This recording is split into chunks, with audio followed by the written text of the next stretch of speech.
اس video کو like کریں، ہمارے چینل کو سبسکرائب کریں، بیل آئیکن ضرور پریس کریں ہماری نئی ویڈیوز دیکھنے کے لیے۔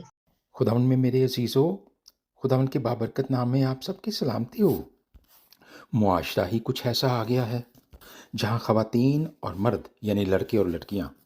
جب کالج میں پڑھتے ہیں، ادھر ادھر ایک دوسرے کو ملتے ہیں، کزنز ایک دوسرے کو ملتے ہیں، تو وہ ایک دوسرے کے لیے یار کا لفظ استعمال کرتے ہیں۔ مجھ بزرگ کو تو سمجھتے ہوئے بڑا عجیب لگتا ہے،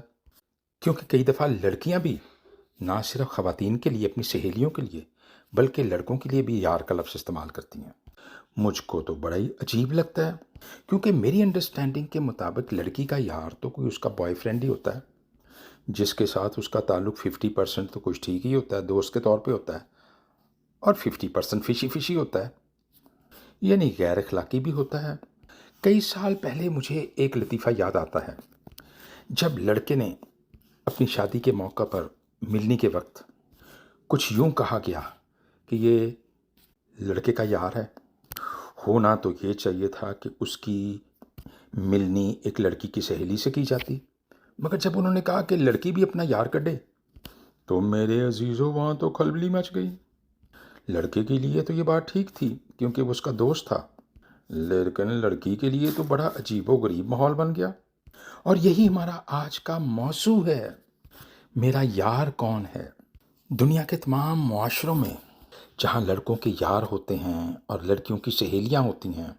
وہاں کوئی بری بات نہیں جب لڑکیاں بھی اپنے دوستوں میں سے ان دوستیوں کو جنم دیں جو وہ ان کی اپنے بہن بھائیوں کے ساتھ ہو سکتی ہیں، خاص طور پر اپنے بھائیوں کے ساتھ ہو سکتی ہیں، اپنے میل کولیگز کے ساتھ ہو سکتی ہیں، اور دنیا میں کسی شخص کے ساتھ بھی ہو سکتی ہیں۔ تو میرے عزیزو، اس کا فارمولہ تو صرف اور صرف ایک ہی ہے کہ اس میں جسمانی رشتے نہ ہوں۔ مثال کے طور پر اس میں سیکس نہ ہو، اس میں ہماری جسمانی ضروریات نہ ہوں کہ ہماری جسمانیت کا فائدہ اٹھائیں، یعنی ہم ان سے کچھ لے لو کے ان کی منج ہی نکال دیں بیچاروں کی۔ منج سے مراد تو آپ کو پتہ ہے کہ جھاڑو کو اتنا استعمال کیا جاتا تھا کہ گلہ ہی اس کے ہاتھ میں آ جاتا تھا، وہ جھاڑو والے کے۔ اب ان کو بیچاروں کو اتنی بھی ان کی منج نہ نکالیں کہ ان بیچاروں کی پھیتی پھیتی ہو جائے، تو پھر وہ کون سا ریلیشن ہے جو ہم دنیا میں کسی کے ساتھ بھی رکھ سکتے ہیں؟ اور یہی ہمارا آج کا موضوع ہوا۔ آپ کا ہوسٹ ڈاکٹر جارڈن پیٹرک ایک دفعہ پھر آپ کو دل کی گہرائیوں سے خوش آمدید کہتا ہے۔ میرے عزیزو، یہ وہ رشتہ ہے جو روح کا رشتہ ہوتا ہے، اور اس کی خوبصورت مثال ہم ان پنچھیوں میں، ان پکشیوں میں، ان پرندوں میں دیکھتے ہیں کہ جب وہ دوران زندگی ہزاروں میل کا سفر طے کرتے ہیں، جب ان ملکوں میں جو یونائٹڈ اسٹیٹس ہے، کینیڈا ہے، آئس لینڈ ہے، سردی آنے لگتی ہے، تو یہ تمام پرندے آخر کار ایک بڑے غول کی صورت میں جو 100 سے لے کر ہزاروں تک ہوتا ہے، ان علاقوں کو جانے لگتے ہیں جو گرم علاقے ہیں، like Australia, like Caribbean islands, کیونکہ اس وقت جب یہاں سردی آ رہی ہوتی ہے تو وہاں گرمی آتی ہے۔ یہ ایک لمبا سفر طے کرتے ہیں، اور ایک ایسا وقت آتا ہے جب کہ یہ ان ملکوں میں پہنچتے ہیں،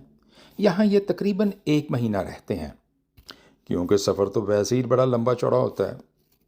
بس 1-2 مہینے رہ کر یہ دوبارہ جب وہاں سردی پڑتی ہے، لائک آسٹریلیا میں سردی پڑتی ہے، کیریبین آئلینڈز میں سردی پڑتی ہے، ہم کہہ سکتے ہیں کہ جنوب میں،